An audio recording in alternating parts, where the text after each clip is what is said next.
नमस्ते, हाय, हेलो, कैसे हैं आप सब। चलिए कहानी शुरू करते हैं। जहाँ विनय विनीता का इंतज़ार कर रहा होता है कमरे में, और विनीता ऊपर कमरे में जाती है अपने। वो उससे पूछता है, इतनी देर कहाँ लगा दी तुमने।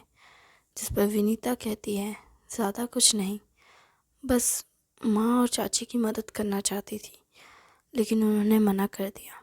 जिस पर वो कहता है कि अभी नई नई आई हो ना, इसलिए से मना कर दिया। जब पुरानी हो जाओगी तो बोलने की ज़रूरत नहीं पड़ेगी तुम्हें, वो खुद ही तुमसे सारे काम करवाएंगी।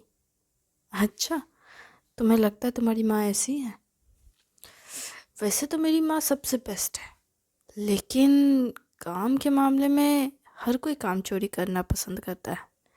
हाँ, शायद ये तुम्हारी फैमिली में लड़कों में ज़्यादा है। क्या? हाँ, वो क्या है ना, जब मैं किचन से बाहर निकल रही थी तो तुम्हारी माँ और चाची इसी बारे में बात कर रही थी, और मैंने सुना था जब मैं पानी वानी ले रही थी तो वो कह रही थी कि हमारे घर के जो मर्द हैं वो इतने आलसी हैं कि वो खुद का काम कर लेते हैं, वही बहुत है।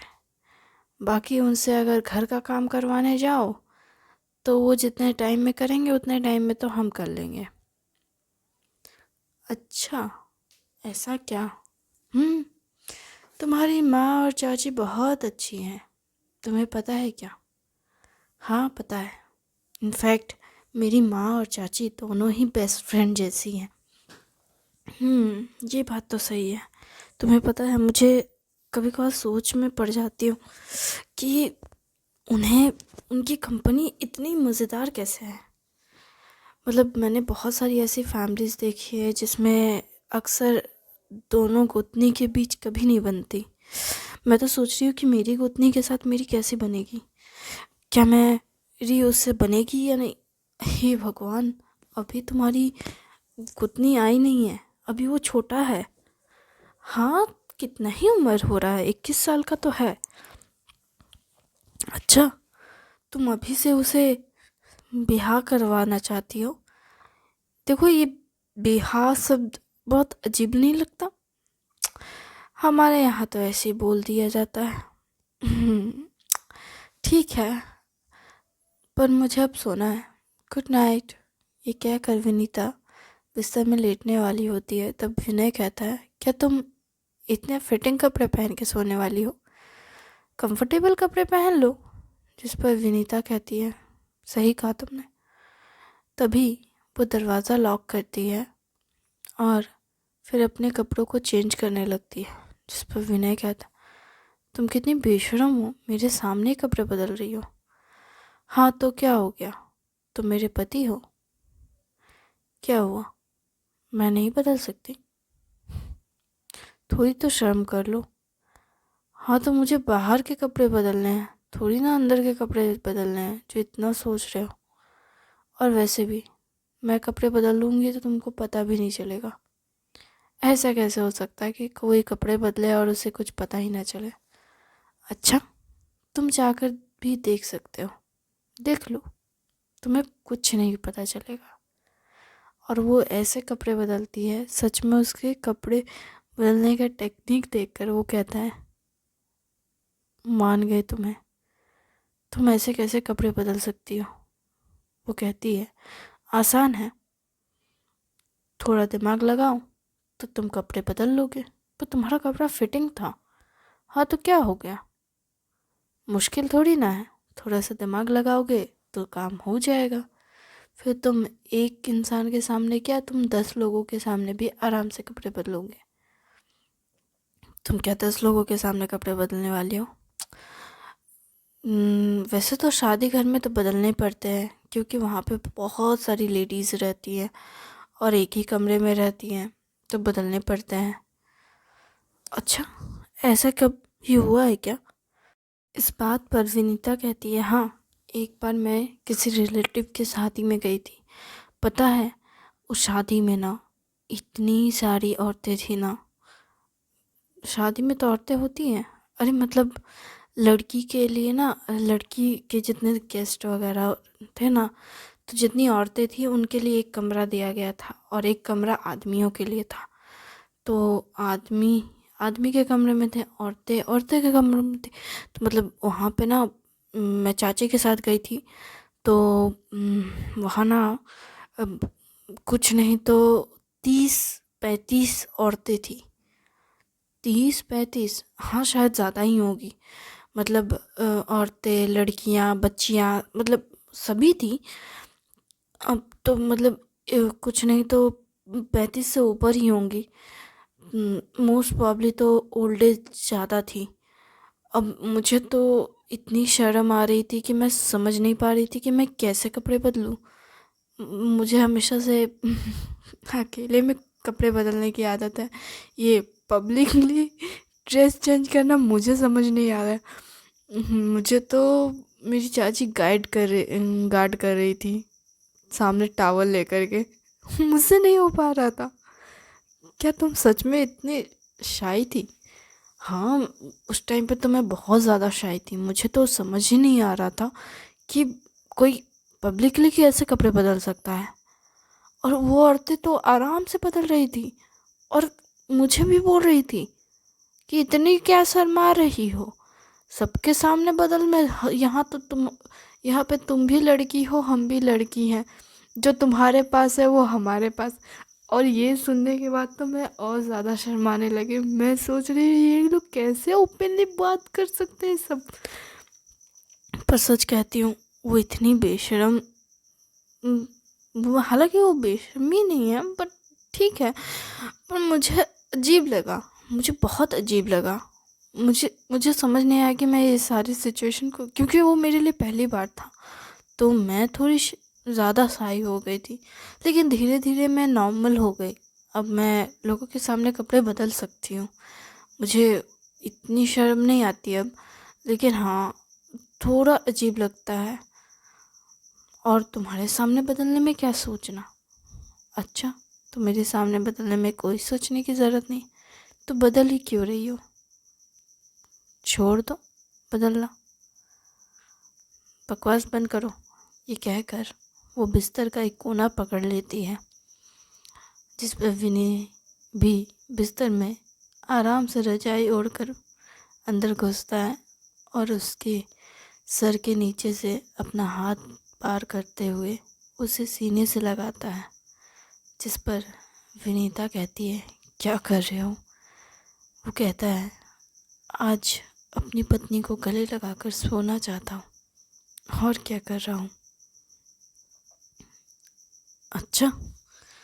हम्म क्या है ना, अब मेरी पत्नी ने मुझे कुछ और करने की इजाज़त दी ही नहीं है, तो मैं कुछ और कैसे कर सकता हूँ। बस गले तो लगा सकता हूँ ना, एक नॉर्मल फ्रेंड के हिसाब से। वैसे फ्रेंडशिप में लड़के और लड़कियां जल्दी गले नहीं लगती। ऐसा क्यों? ऐसा कहाँ होता है? मतलब क्यों, कैसे? मतलब मैंने तो जितना देखा है, मतलब कि लड़के और लड़कियां एक दूसरे को गले लगाते हैं, दोस्त के नाम पे हक तो करते ही हैं। अच्छा, कहाँ देखा है? अपने देश में देखा है या बाहर के देश में देखा है? वैसे तो विदेशों में देखा है। अपने देश में मोस्ट प्रोबेबली लड़कियों का लड़कियों के साथ दोस्ती होती है। मतलब लड़कों के साथ तो फ्रेंडशिप ज़्यादा होता ही नहीं है, क्योंकि ज़्यादातर लोग लड़के और लड़कियों की दोस्ती को देख के ही बोलते हैं कि अरे इन दोनों के बीच कुछ ना कुछ चल रहा है। ये वाला चीज़ अक्सर होता है। तो अपने देश में तो मैंने कभी ऐसी फ्रेंडशिप वाली लड़की का लड़कों के साथ नहीं देखा है। सही कहा तुमने, हमारे देश में ये होना इम्पॉसिबल के बराबर है। और अगर कोई लड़का और लड़की दोस्त है भी, तो भी उन्हें बहुत संभल कर रहना पड़ता है। वो ऐसे हग नहीं कर सकते हैं, हैंडशेक नहीं कर सकते हैं, क्योंकि लोग गलत समझ लेते हैं। समझ आए? इसलिए अपने देश में तो ऐसा कुछ होता नहीं है। तो तुम किस हक से मुझे गले लगा रहे हो?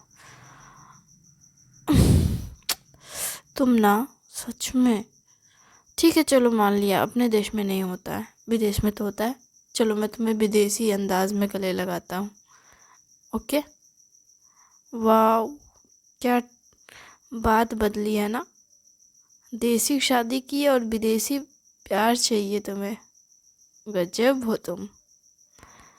अच्छा, तो तुम्हें नहीं चाहिए क्या? मैं इस मामले में कुछ नहीं कह सकती। क्यों? कहो ना, मैं भी तो सुनूं। तुम क्या कहना चाहती हो? ऐसा कुछ नहीं है। ऐसा कुछ नहीं है कि क्या? बहुत कुछ है कहने और सुनने के लिए। तुम बस कहो तो सही। मुझे कुछ नहीं कहना। अब सो जाओ। ये कहते हुए विनीता आंखें बंद करती है। विनय कहता है, तुम्हारी पीठ मुझे देखने का मन नहीं है, अपना चेहरा दिखाओ ना। फिर वो उसकी तरफ घूम जाती है और वो उसे गले लगा लेता है। वो कहता है, मुझे अच्छा लग रहा है तुम्हें इस तरह गले लगाने का, पर मुझे पता है सबसे ज़्यादा मज़ेदार कब लगता है, जब तुम मुझे गले लगाती हो। मुझे बहुत अच्छा लगता है जब तुम मुझे पैम्पर करती हो। अच्छा, तुम्हें लगता है कुछ ज़्यादा ही अच्छी यादें बना ली है। यादें तो है, बहुत अच्छी यादें हैं और ख़ूबसूरत यादें हैं। वो कितनी अच्छी यादें थी ना, जब हम दोनों बाहर थे। और चुप करो, कोई सुन लेगा। और ऐसी बातें तुम यहाँ क्यों कर रहे हो? ऐसा तो नहीं है कि हम लोग पहली बार एक दूसरे को गले लगा कर सो रहे हैं। हाँ, बस हम दोनों के बीच ऐसा कुछ नहीं हुआ है जो होना चाहिए, पर हम दोनों ने एक दूसरे को दूसरों के साथ मतलब बेड शेयर तो किया ही है। तो इसलिए क्या तुम इतना इतरा रहे हो? हाँ, मैं बहुत अच्छा इंसान हूँ, इस बात के लिए इतरा रहा हूँ। अच्छा, हाँ, मेरे जितना अच्छा और जेंटल इंसान कोई मिलेगा? जिस लड़की को मैं प्यार करता हूँ उसके साथ रहते हुए भी मैंने कभी अपनी लिमिट क्रॉस नहीं की, और तो और मैंने उससे शादी करने के बाद भी अपनी लिमिट क्रॉस नहीं की। अच्छा, तो तुम इस बात के लिए खुश हो रहे हो?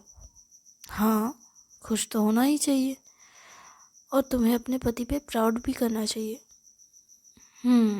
ये बात तो है, इस बात पे तो अप्रिशिएट करना बनता है। और ये कहते हुए वो उसे सच में उसके सर को सहलाते हुए उसे शाबाशी देते हुए गले लगाती है और कहती है, थैंक यू मुझसे शादी करने के लिए, मुझे समझने के लिए, और मुझे इतना अच्छा परिवार देने के लिए। अच्छा, सच में तुम इतनी खुश हो? मैं बहुत खुश हूँ। इतना अच्छा परिवार देने के लिए तुम्हारा शुक्रिया। अच्छा, तो एक बात कहूँ? तुम्हारा भी शुक्रिया मेरी ज़िंदगी में आने के लिए, मेरे परिवार वालों को अपनाने के लिए। तुम्हें पता है मेरा परिवार इतना बड़ा है, लोग अक्सर सोचते हैं कि हमारे परिवार में जहाँ कोई अलग नहीं है एक दूसरे से, वहाँ कोई आएगा तो उसे कितना काम करना पड़ेगा। अच्छा, बस घर के काम के लिए इतना सोचना? देखो, घर का काम मेड के हवाले भी किया जा सकता है। नहीं, मेरे घर में तो इम्पॉसिबल है।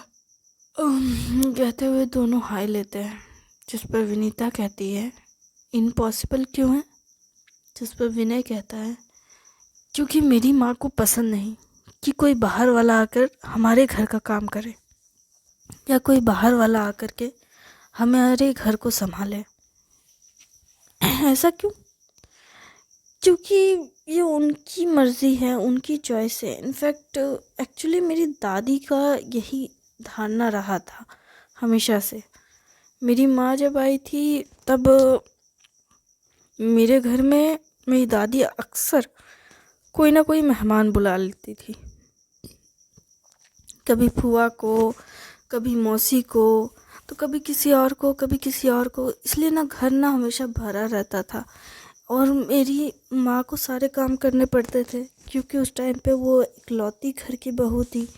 जब तक चाची नहीं आई थी तब तक तो मेरी माँ जो थी उस टाइम पे इतना काम करती थी, इतना काम करती थी कि वो थक जाती थी। और जब मैं उनके पेट में था तब मेरे पापा ने कहा था मेड रखने को लेकर के कि एक नौकरानी रहती तो अच्छा होता, तो मदद हो जाती। जिस पर मेरी दादी ने कहा था कि घर का काम करने से वो थकेगी नहीं, बल्कि उसका शरीर और मजबूत होगा, बच्चा मजबूत रहेगा। और ऐसे ऐसे बातें करने लगी थी कि मेरे पापा ने भी बोलने वाले थे, लेकिन मेरी माँ ने फिर पापा को चुप करा दिया। फिर उन्होंने कभी बोला ही नहीं।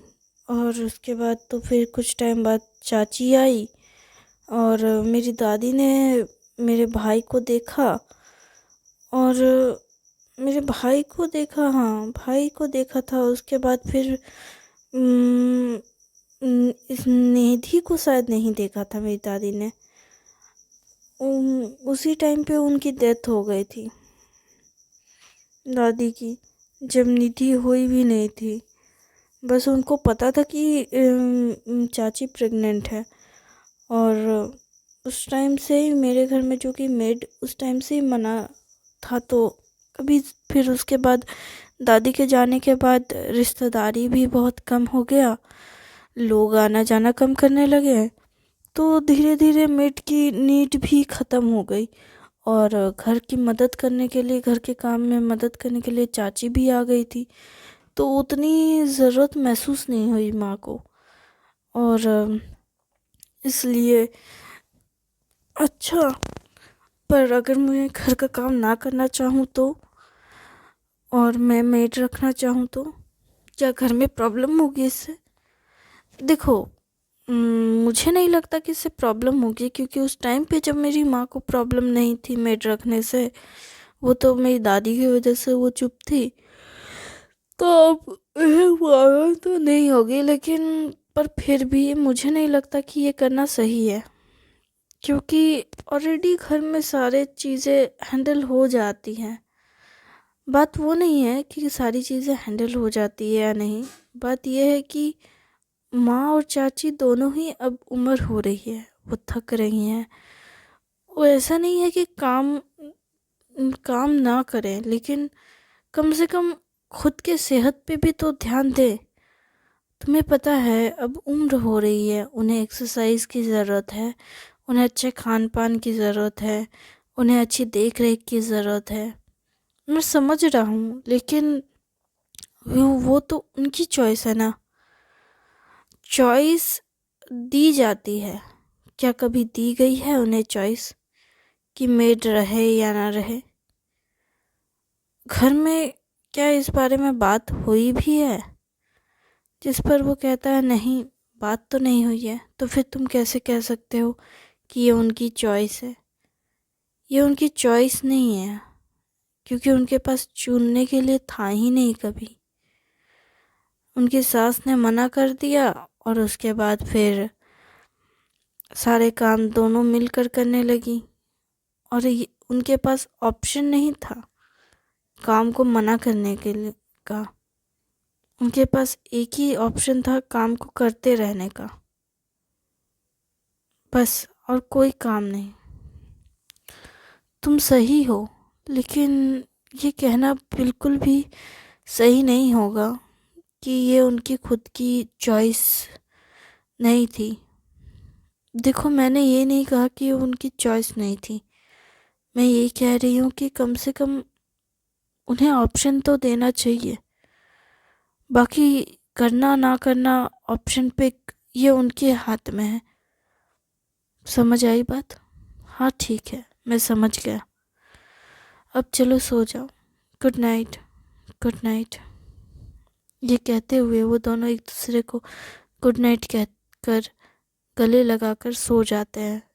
इसी के साथ यहाँ कहानी को ख़त्म करते हैं। थैंक यू वेरी मच इस कहानी को सुनने के लिए। उम्मीद है आपको अच्छी लग रही होगी। अगर आपको किसी तरह की कहानी सुननी पसंद है तो आप मुझे कमेंट